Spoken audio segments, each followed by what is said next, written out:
Hello, it's really good to see you again. The focus for our reflections this week is from Nick Fawcett's book, A Most Amazing Man.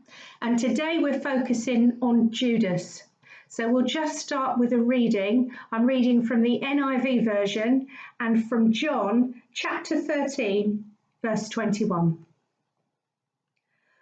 After he had said this, Jesus was troubled in spirit and testified, I tell you the truth, one of you is going to betray me.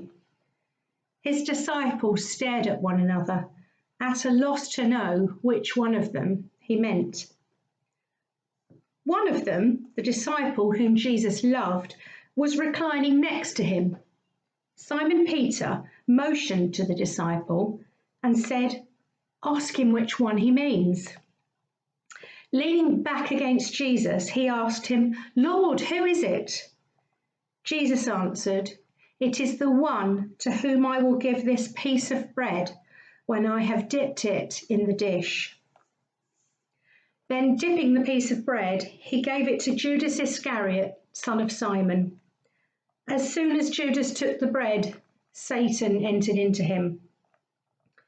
What you are about to do quickly, Jesus told him. But no one at the meal understood why Jesus said this to him. Since Judas had charge of the money, some thought Jesus was telling him to buy what they needed for the feast or to give something to the poor. As soon as Judas had taken the bread, he went out, and it was night. When he was gone, Jesus said, Now is the Son of Man glorified, and God is glorified in him.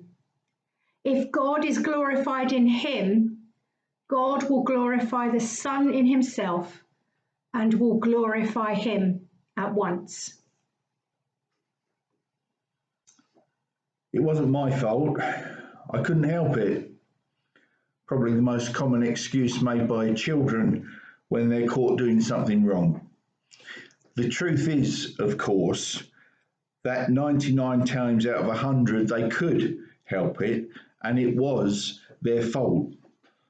But though they know full well that this is so, most parents are willing to forgive and forget, even if some way they have to discipline. What about Judas? Could he help what he did? Was it his fault that he betrayed Jesus? Controversy has raged over that since time immemorial. On the one hand, it was an act of abject treachery, the ultimate selling out of a friend.